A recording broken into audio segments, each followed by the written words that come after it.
Hello everybody. Welcome back to my channel, Cocktails and Rocktails with notorious groupie Allison Rouse, that would be me. I'm also author of this little book called We've Got Tonight, The Life and Times of Notorious Groupie, me again. Only half the story, guys. What I put in here, about this much compared to this much. Book 2 is slowly being written. Maybe. We'll see. I want to get this book signed for a series or a movie first. Then we'll move on to book 2 and you can hear a little bit more. Not the whole story because you always got to keep some for yourself. Like I always say, go down in that description. Go down like it was the 80s because there's a lot of cool stuff happening there, from our drink for the day, links to my merchandise, to my book, to whatever video or whatever that I may be talking about. That's all down in the description, so go down. You won't get a tap tap tap from me if you do that. Alright, and always, thank you for all the love and support, you guys. You don't know how much just talking and meeting all the new people and talking with everybody and the fans of the different bands, how much it really does mean to me, because it really does influence the content that goes here on the channel. So cannot thank you enough for all the love, all the support, all the great conversations. Thank you, guys. And today is another one of those inspired by a conversation I was having with somebody that was a fan of one of the guys I'm going to talk about here. He said, well, you know, he had a daughter as well. Yes, as a matter of fact, I did. I was friends with her on Facebook. And if you would have seen that, you would have seen she and I talking back and forth and being very active with each other, along with one of her famous rock star father's ex-wives. So, that's our subject for today. The secret children of rock stars. Because it's not just the one I'm talking about. It's a few more that we'll get into. And today's cocktail is the baby mama drama. How perfect, right? Alright, everybody, grab your baby mamas, kick up your feet, and let's have a little cocktails and rocktails, shall we? Cheers, big ears. Ooh. Really actually like that with the pineapple juice and stuff, and the Bacardi 151. That's a little strong, but actually really good. So on the Kip Winger scale, definitely drink the I'd go with the baby mama drama over Kip Winger's juice any day. Alright, so let's kind of get into it. So the first one I'm going to talk about is actually Steven Tyler, because we all know that, you know, Baby Buell had a daughter with him that he didn't know about till she was around 12, 13 years old. So is this common with a lot of rock stars? In my opinion or experience, no. It's maybe about 10% of the rock star population that does have secret baby mama that they may not know about. And you guys stick around to the end because I'm going to give you one that definitely was not known about. Secret. Heard here first. So, like I said, what started kind of with Liv Tyler, that kind of opened the floodgates to, I wonder if, or women who had been with other musicians throughout the years who might have had their children kind of feeling more comfortable with coming forward that, hey, by the way, we had a couple weeks stand, a one night stand, of long-term thing on the road, and I had a baby that I never told you about. So Baby Buell and Steven Tyler and Liv Tyler really kind of did a good service for, because it's important that, you know, kids know where they come from or know who their parents are and stuff like that. So that's pretty awesome. I think that's cool, and what a beautiful family they are, really, truly. So, you know, and another one was taken a long time ago off the Groupie Central board. It was this old, like, early 2000s gossip board where a lot of groupies, including me, Baby Buell, Scammy DeBars, and quite a few others kind of went on and talked to other people about different bands. And one of them was kind of talking about Baby Buell and Liv Tyler, and someone came on there and said something about, I have 2 daughters with a certain lead singer, but I cannot, and she's out of Texas, she's like, but I cannot ruin his golden god reputation. So there's not one but two. So this is a long-term thing this girl had. And she says while he pays financially, there's not really any emotional or parental bond between her, the Golden God, and these two daughters that she had. Now we can all speculate that that's Robert Plant. I'm not saying it is. I don't know if it is. There's a lot of Golden God looking lead singers. Robert Plant was just the OG.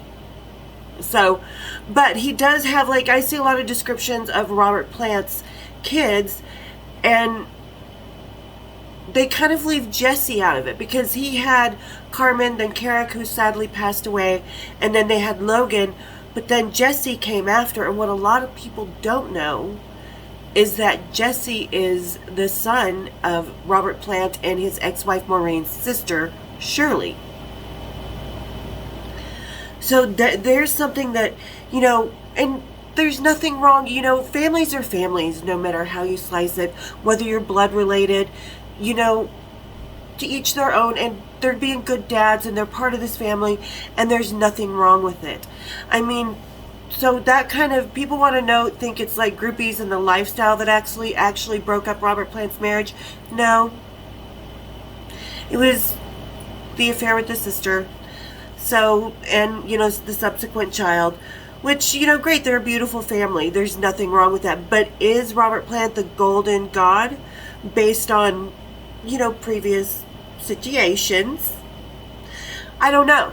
But there's two kids in Texas with the lead singer, blonde dad, that we can surmise. Secret that he knows about but doesn't really acknowledge. But it could also be, and I've never heard this person called this, recently Roger Daltrey met two daughters who are now adults around my age, a couple, you know, obviously a little younger than me, who, well, maybe not, because Roger's probably about 25 years older than me, so early Who days, so they're probably my age, but he has two adult daughters from, you know, encounters on the road that he recently acknowledged, and he's done interviews about, and well done him. I'm not the biggest Roger Daltrey fan, as we know, because I've had to sue him, but props where props are due. Hey, I didn't know about you before, but I know about you now, so welcome to the family. So him and his wife welcome the women and their families, which is awesome. So, you know, sometimes rockers don't know about their kids. And sometimes they do come posthumously, like the one I'm going to talk about now, which is JohnTwistle.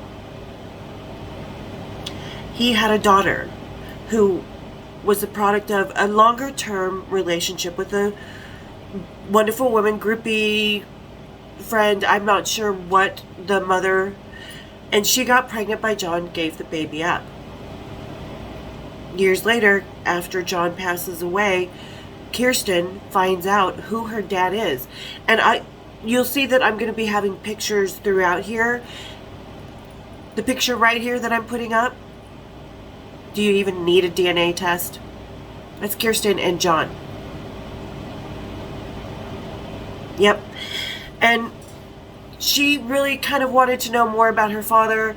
So I, along with Maxine and several of John's friends or associates, got to know her. She reached out to anybody she could that was associated with John on Facebook, and I got to know her, and she was an amazing woman, wonderful mother, had art skills out the ass that blew John out of the water. This girl was amazingly talented. She was very much shunned when she tried to reach out to Allison Weiss, John's first wife, and his son Christopher. She was shunned by them, which in a way I can understand, because honestly, Ancestry DNA showed me that I have a paternal half-brother that I don't know about, and he's all freaked out saying, no, that this DNA is wrong, this DNA is wrong, you know, we can't have the same father. It wasn't found but through one of my siblings. So anyway, he's in denial. So I get the process and everything that's in denial, even 15 years later, 10 years later, however long it's been. But with Kirsten, she was so rejected, and Allison, John's first ex-wife, can be rather abrasive. In a good way, but a lot of times in a bad way too. like, she kept Maxine from John's funeral, which she really had no right to do, but then she shunned, and it was not very nice, according to Kirsten, and it hurt her very, very deeply that she wasn't accepted by someone who is essentially her half-brother. You know, and oh, there's no way, and like I said, you saw the picture. One look at that picture. No DNA needed, but you need proof, go ahead, do that DNA, because this is where some of the baby mama drama comes in. It's not necessarily the baby mama who's the secret baby mama child. Sometimes it's the wife at home, the baby mama from home, that's creating the drama. And it did, and like I said, it deeply, deeply hurt Kirsten. And unfortunately, a couple years ago, she committed suicide because she just didn't feel welcome where they belonged. And then Roger found out about these two daughters after this. So like I said, I applaud him for accepting the women and making them part of his family, and really kind of making up. They could make up for lost time, but making the best of the time that they have left together. So that's fantastic that he did that, because unfortunately Kirsten, who was a wonderful woman, didn't get that chance, unfortunately. So, and who else do I have on this list? We talked about Steven Tyler and Robert Plant and John Kirsten. I'm sure there's others, but to round out this list, I'm going to leave you with a bit of a mystery.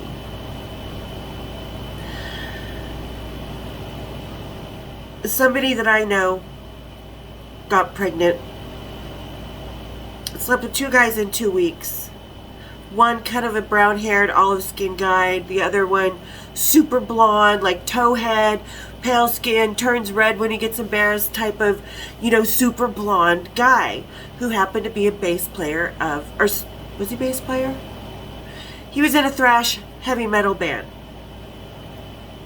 And I introduced him backstage. A month later, she's pregnant. When she has the baby, she kind of loses touch with us because we're like, are you sure it's not his? She's like, no. But then, like a year later, we see her and her daughter. The fuck that wasn't his child. The thrash metal, who, again, sadly passed away, probably never knew that he has 90% chance a daughter that he never met and never had any kids with his wife in his lifetime. So this was his only child.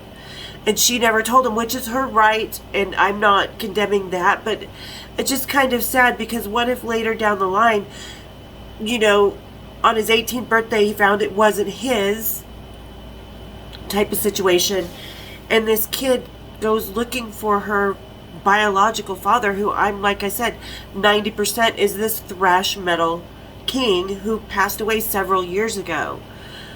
And she'll never know her dad or anything about him, unfortunately, because like I said, he had no other children. So there's no one to talk to or no one to... And I'm sure his widow might be open to it, but she might not be. Who knows? She may be like Allison, and this is going to leave a hole in her life like it did Kirsten's. So, you know, this is kind of detriment of being a rocker when you're out there shagging groupies, having a good time, and sometimes things break, or you're just in the heat of the moment and don't use things, and 20 years later there's a knock on the door, or the ancestry DNA comes up as, what? Excuse? So, do rockers, and it's not as many rockers as you think. Like I said, maybe it's 10%, and out of that 10%, I think about 2% actually know their rock and road children. You know, their secret kids. I don't think that the majority actually know, because a lot of women, there's about 3 more that I know that didn't, that are possibilities of other rockers that have gone by. And the one I'm talking about, no, it's not Lemmy. I'm just going to put it to you that way. The secret one I'm just talking about, that I was there when my friend got pregnant. Yeah, I mean, it would have been nice, I'm sure, that... And what a shocker that your dad is... holy shit, what, who? Are you fucking kidding me? So there's all kinds of, things that Liv Tyler has said publicly that go through these kids' minds, and holy shit. And then it's like, Mom, were you a slut? Were you a groupie? Oh my God, Mom, ho.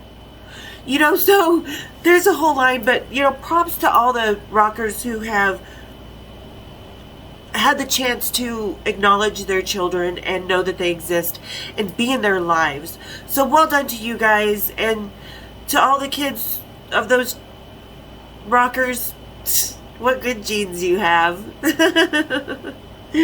Anyway, so there's a few rockers. Who was the last one that I was talking about? The thrash metal legend who died over a decade ago? I don't know. Put your comments, or put your thoughts on the comments. And again, you guys, put down there, I may do a Metallica only Q&A, so put any questions down in the Q&A down there if you want any questions about Metallica. That's if I do another Metallica video, but we'll talk about that another time. So there you guys go. There's a few rockers that you might not know had illegitimate children, but do acknowledge them. And I wish, I kind of wanted to do this video more in honor of Kirsten, and for her to have some acknowledgement that, yeah, she was John's daughter. Only daughter. And boy, was she John's daughter, 100%. And I'm not talking just in looks. I'm talking in talent, in patience, and kindness, forgiveness, all kinds of things. Although John wasn't as forgiving most of the time. So there you guys go. There's my little rant for the day. I hope you guys enjoyed it. Hope that gets you guys thinking and wondering. And who knows how many more children will actually get to be part of their family. Alright guys, thank you for all the love. Like I always say, hit that share button, spread me like I spread my legs in the 80s. Hit the like, hit my bells, and we will see you next week for some more Cocktails and Rocktails. Cheers, big ears.